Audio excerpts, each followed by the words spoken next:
recently said that unvaccinated individuals have no impact on others, and Dr. Fauci has quotes saying that if you're That's not what I said. No, that's not what I said. And not that I ever expect to be quoted properly. What I said was, if you're going to force vaccine mandates on people, just understand that what the data is showing us about the vaccine. The data is showing us you're much less likely to be hospitalized or die if you're vaccinated. That is true, and I think you see it in the statistics.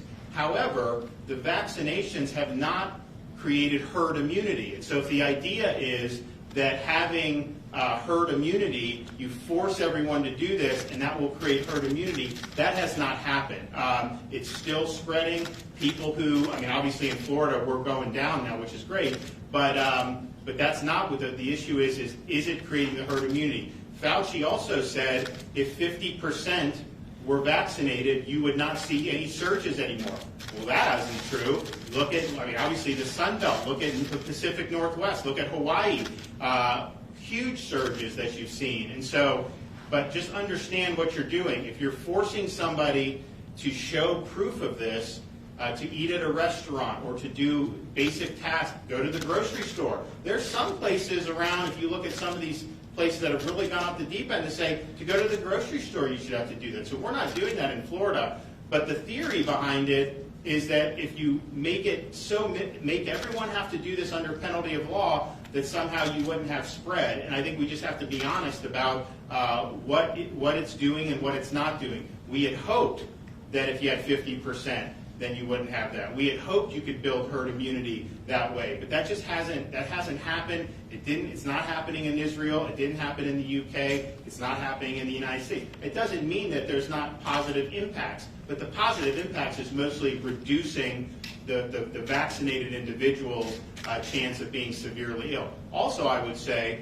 if you look at what we've done, we're leading the nation in pushing early treatment for people with COVID. And that's people that are not vaccinated, but it's also people that are vaccinated who are high risk, who we still see some of them ending up in the hospital. So we were able to do that.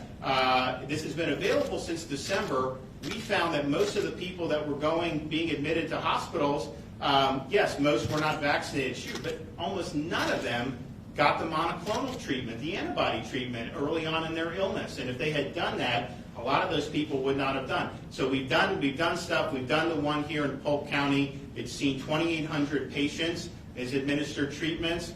And what you're finding is we're seeing the hospital census decline rapidly. We're seeing the emergency room visits for COVID-like illness decline. We're seeing daily hospital admissions decline. So those are very, very good trends, but that's about understanding where there was a need for action. And then we did this, and I mean, we were able to put together a lot of sites very quickly. We're going to open up a couple more. So we're going to have, by the end of this week, we'll be up to 25 sites throughout the state of Florida, all of them being able to do up to 320 infusions a day. Now, most of our sites don't have that much demand, but I would say the one here in Polk is probably doing between 150 and 200 every day.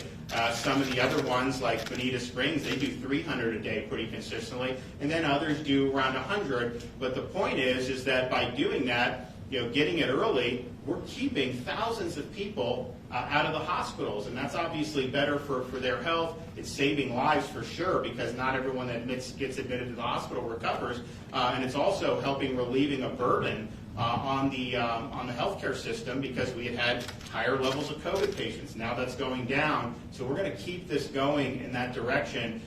But one of the reasons why we thought that this was something that needed to happen was because, yes, people just didn't seem to know about it, even though it had been available since December. So we've raised the spotlight now. Other states are following Florida. But it was based on the fact that you were still seeing people who were fully vaccinated test positive. Again, we didn't see the herd immunity that we had hoped for.